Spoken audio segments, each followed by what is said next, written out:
بسم الله الرحمن الرحیم. قدرمن کتونکو السلام علیکم. زه ستاسو ورور فضل کریم او زما ملګری طاهر رشید ستاسو په خدمت کې حاضر یم. کتونکو نن د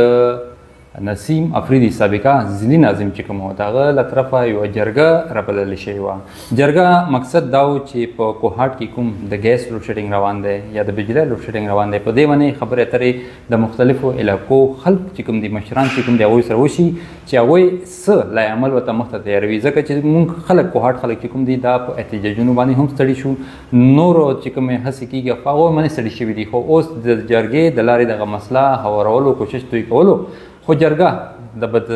نظمۍ ښکار شوه. په دې باندې به طاهر رشید سره خبرې اترې کوو چې طاهر رشید هلته څه ولیدلو او څه وایي چې دا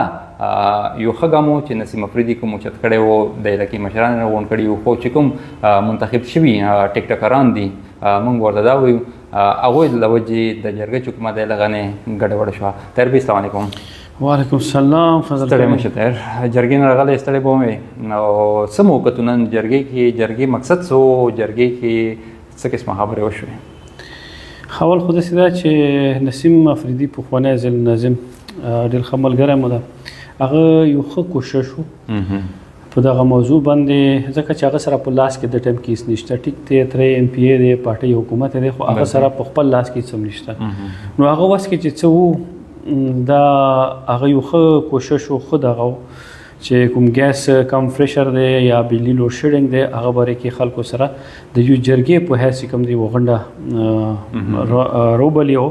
خلکو رای واخلي. خو د بده مرغه زه به ورته دا ووایم چې بلکې زه به ورته دا ووایم چې دا یو سازش و چې دغه جرګه یا دغه چې کوم دی جرګه یو تقریري مقابلې په صورت کې دا بدله شوله. مو چې کوم منتخب ټیکټوکران دي ټولو نول مو وزیر قانون صاحب چې تقریبا نیمه ګنټه تقریر وکړو، تقریر کې یو د کار خبره نه وه. ما سوای دا چې هغه ټرانسمیشن لاین چې کوم دی پروګرام جوړ کړی دی ښه خبره ده، خو د کې به دا هم کتلی شي چې آیا د ټرانسمیشن لاین چې کوم دی دا ټیکې میکې او کمیشن میفیشن آیا دا صرف د دپاره خو نه ده چې لکه څنګه بي آر ټي او مالم جبا کې شو، آیا دا ټرانسمیشن لاین صرف د کمیشن خوړلو ذریعه خو نه ده. دویمه خبره، مو بل ټیکټوکر صاحب خبره کی کنه چې را مو لاړو ناوي ته او ناوي لاړه بیوټي پارلر ته لاړه. نو مو دا وزیر قانون صاحب او شفیع جان صاحب چې کوم هغه دا کار وکړلو. ورکې هغه بله خبره دوی دا خبره کوي چې را مو خلکو نه رای اخلو. 3 ایم پی ګان یو ایم ان ای صوبې کې 12 کال په کام 4 کال حکومت ته وفاق کې وکړلو. بالکل. نو ته عوام نه څه غواړي؟ ما ته لاس کې خو څه نشته. ټیک دی. ایم پی ای صاحب وزیر قانون صاحب هم تقریر وکړلو، ورپسې شفیع جان ایم پی ای صاحب هم تقریر وکړلو، داود افریدي هم پکې تقریر وکړلو، تقریري مقابله وه. او که یو شاید شي ته خیال کړی هر یو کس به چې راتلو هغه خپل کیمرامین ځان ته ودرولو، خپل هغه لایو ویډیو یا ویډیو به جوړه کړه او بس تقریر ختم کو، بس ګیر لګاوه. حالانکه خلک راغونډ شوي هم دوی ته وایي چې موږ خپلې مسلې ورته بیان کړو. خلک بالکل همداسې ته راغونډ شوي وو. او ما خو درته شروع سار کې دا خبره وکړله چې زه د نسیم افریدي بلکې د نه مخکې کاري عبیدالله حیدري صاحب چې کومه جرګه جوړه کړې ده هغه چې څومره ستاینه وکړه هغه کمه ده. خو د نسیم افریدي په دغه کې لکه سیاسي عناصر پکې ډېر زیات وو. او دا زه به دا وایم چې دا جرګه یا جرګې ته یو د جلسې شکل ورکولو یو سازش وشولو. نسیم خلاف نسیم ما ته دا لګي اوس چا وکړلو هغه نسیم افریدي صاحب په خپله ډېر ښه پوهېږي او هغه به کسان هم په ګوته کړي چې دا ګوته ورسره چا وکړله. صحیح دی. یو تقریر وکړلو ګیر لګاو ما ایمرجنسي ده، بل تقریر وکړلو ګیر لګاو ما ایمرجنسي ده. ورکه چې تاسو ایمرجنسي ده، بل خبره تاسو دا کوي چې شفیع جان صاحب دا خبره کوي چې ماته عام خلکو ووټ راکړی، ورکه دا ووټ خو در ورکی عام خلک دا بیا ته دا خبره دا سپیناوی ویلې کوي لګیا. مقصد د سره چې عام خلکو ته ووټ ده، ته خو چا د نه دی ویلي چې فرښتو درته ووټ درکړی یا مامګانو درته ووټ درکړی یا بوټانو درته ووټ درکړی. خو دا چې بیا هغه چور مچای شور ولا خبره کوي، دا خبره تاسو ټول په خپل ځان باندې ثابتوي لګی چې تم لائے گئے ہو آئے نہیں ہو. نو دا خبره ده. نن ګوره چې کوم درانه مشران درغلي وو طاهر په هغې کې مونږ ولیدلو چې صرف د کوهاټ سیټي نه وو، لچین راغلیو درملکونه راغلیو پکې شکرداري نه پکې راغلیو نور علاقو مشران راغلیو هغه فقط د مقصد راغلیو چې یار مونږ ته یو ستونزه خوشته ده کنه د ګیس زما پروډکشن ځوان دی پروډکشن زله ده ز ګیس وفاق تر کومه ماته ګیس نه ملويږي هغه دې خبرولو لپاره راغلیو او چونکې چې کوم خلکو ته دا خبره دو اوروله هغه ور باندې خپل خبره واوریدلې او دوی خبره وانه اوریدله نو همدا خبره ده کنه اوس خبره ده ټولو ته پته ده ګیس مسله شته لوډ شیډینګ مسله شته نورې مسلې شته مسلې خو شته دا چې بیا به ته تقریر کوي چې ما دومره پیدا وخت دی دومره تولیدات دي د کوهاټ هر یو بچي ته ته ټاکل شوی مشر ته پارلیمان ته لیږلی شوی ته قانون سازي وکړه ته دغه وکړه اوس زه خو عام وګړی زه خو څه نشم کولی که ته راسې ته ما دغه تقریرونه کوې ته خو ما سره متصلونه ته ما استولی چې شته پارلیمان ته صحیح چې ته صرف دغه دو تقریرونو ته راپاسي بھائی مراد سعید آزاد کرو اس کو یہ کرو بھائی مراد سعید یو ځل نه سل ځله دار ته وخیږي ما مراد سعید سره څه کار دی زه خو ژاړم نه زه د خپل کوهاټ ژاړم خپل کوهاټ خلک ژاړم چې دا په تکلیف کې دي هغه بله ورځ زنانه راووتې نو دا د چا شرم دا د چا شرم و بالکل دو خو شرم نوار سره بالکل پاک صفا دي کنه که وزیر قانون دی که یو ټیک ټکر دی که بل ټیک ټکر دی که مولا ایم ان ای صاحب د اوس امریکې کې ناست دی هغه اپسلیوټلی ناٹ والا خبرم کوي حقیقي ازادي هم غواړي او ناست دی ملته په امریکې کې چې چا د دې خلاف سازش کړو هغه نه دا غواړي زه نه پوهېږم چې دا شرم چې شوي حیا چې شوي دو په د ټکو باندې دا پوهېږي مو که نه تیر نن جرګه چې ګمو شم ښه په نظر باندې ورته مونږ ګورو چې دا د نسیم افریدي یو ښه ګام و چې د خلک یې راوچت کړلو خو اوس دوی ته څه کول پکار دی چونکې مشرانو خو هغه خو بېوسي خپله ظاهره کړه چې مونږ دا څیز نشو کولی بلکې مونږ دا په خپلې مسلې بیانوي چې مونږ سره وفاق زیاتی کوي نو مونږ په چا ته چاړو وفاق زیاتی کوي که نه وفاق بارے کې به زه درته خبره کوم په پښتونخوا کې 12 کال روان دی د تحریک انصاف د کې کشفي جان یې چې ما پهله ځل دی غلطه کوي که د کې داود افریدي یې چې ما پهله ځل دی غلطه کوي د کې که افتاب علم یې چې ما پهله ځل غلط دغه دی تسلسل یو دی مغه سیاسي ګوند دی مغه پارټۍ دی مغه پارټۍ نه تاسو الکټ کېږي لګي که شهریار افریدي هغه خو یې لم نشي که نه صحیح شوله اوس خبره دا ده چې ته یې چې څه کول پکار څه نه دي کول پکار زه بیا دا خبره کوم چې دا نسیم افریدي یو ښه ګام و بلکې صرف نسیم افریدي نه چې څوک هم راپسې د کوهاټ حقوقو دپاره خبره کوي د کوهاټ ښېګړې دپاره خبره کوي د کوهاټ خلکو ګټې دپاره خبره کوي موږ به ورسره وو موږ به ورته ښه کلکه کومک به کوو ملاتړ به کوو خو دا نه چې ته راشه تقریر وکړه هغه نه بعد ته لاړ شه غیب شه اوس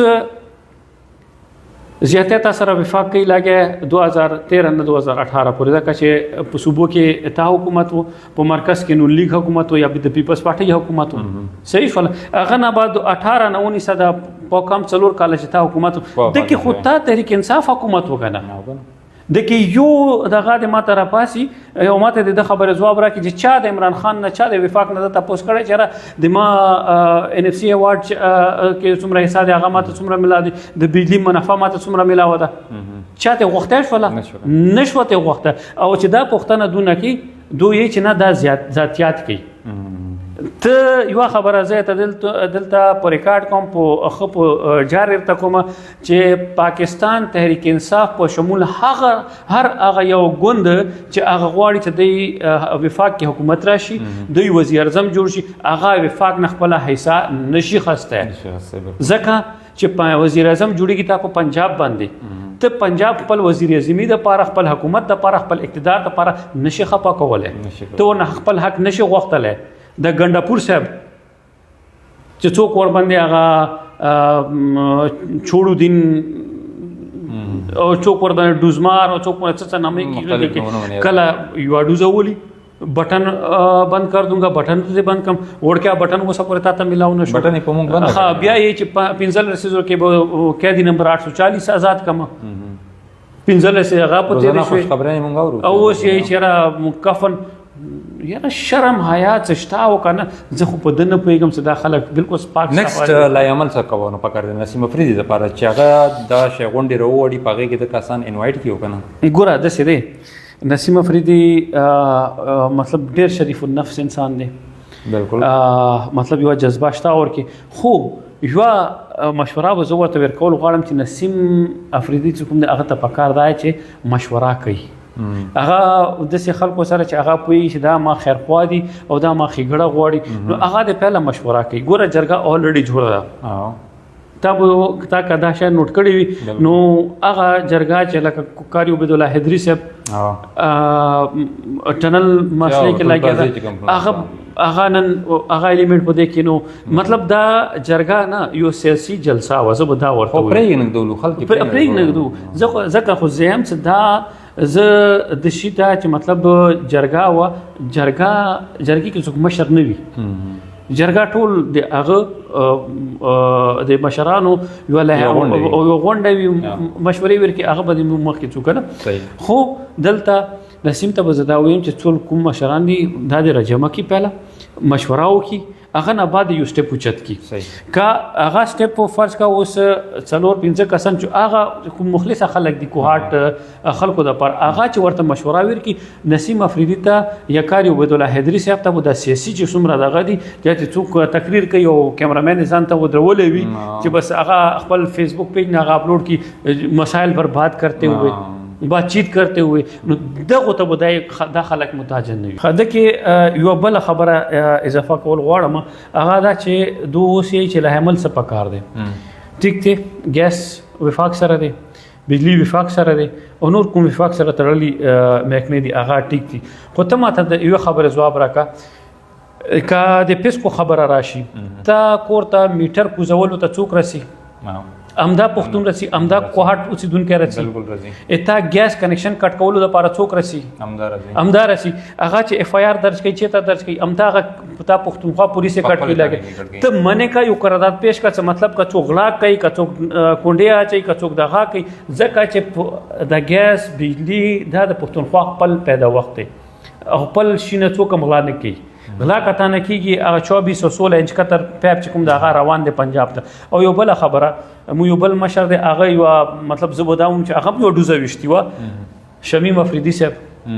سېنیټر پاتې امدل ته په کوهاټ پریس کلب کې چې کلم ته تاسو کوغه چې زبودا کټ کما شپږ کاله د سېنیټري وشولو 13 شولو سره د 2 سېنیټرانو سره د یو ایم پی ای چې هغه پر لپس درې ځل ایم پی ای پاتې دي بس د ووټ بیلانس لپاره دا ټیک دی هغه پکې سم ونه کړل نو خبره ده چې کته سو غواړي عملی ګمونه پورته کول غواړي د خپل ادارې سکیورټي ورنه والی مین پاور ورنه والی هیومن ریسورس ورنه والی او ورته چې مړه او خپل خلکو ته اجازه ورکړي چې څوک هم دغه درځي بس مونږ ذمہوار یو پولیس ته منې کا سکیورټي ته والا چېرې دا که څوک هم داسې بس خپله ورسره پوهېږي نه به تاسو باندې اف آی آر کېږي او نه به تاسو خلاف ته لیګل اکشن اخیستل کېږي ټیک شو طاهر جان ډېره مننه وروره خوشحاله اوسئ طاهر رشید خبرې تاسو واورېدلې یقینا هر یو تن په غوسه کې دی هر یو تن په دې فکر کې دی چې زموږ د ستونزې به څوک هواروي کله چې د مشرانو جرګې راغونډې شي کله مشران کینی او د یوې مسلې حل لپاره په هغې باندې خبرې اترې شروع شوي نو بیا سیاسي کسان پکې راشي هغه پکې سیاسي تقریرونه شروع کړي او دغه سیاسي تقریرونه جلسه جرګه چې کومې په جلسې کې بدل شي نو دا شنه د کون پکار مونږ ته یو عملی اقدامات پکار دي عملی ګامونه اوچتول پکار دي چې د علاقې مسلې هواري شي په واټ کې دا وخت چونکې یخني موسم چې کوم دی شروع شوی دی ګیس لوډ شیډینګ چې کوم دی حد نه زیات شوی زموږ ځانه چې کوم دی هغه په احتجاج باندې شوي دي کتونکو په دې باندې به انشاءالله موږ نور پروګرامونه هم کوو نسیم افریدي سره پروګرام کوو هغوی به ورباندې ګورو چې د هغوی څه سوچ او څه سوچ باندې خلک یې راغونډ کړي وو اوس اجازه غواړو د الله په امان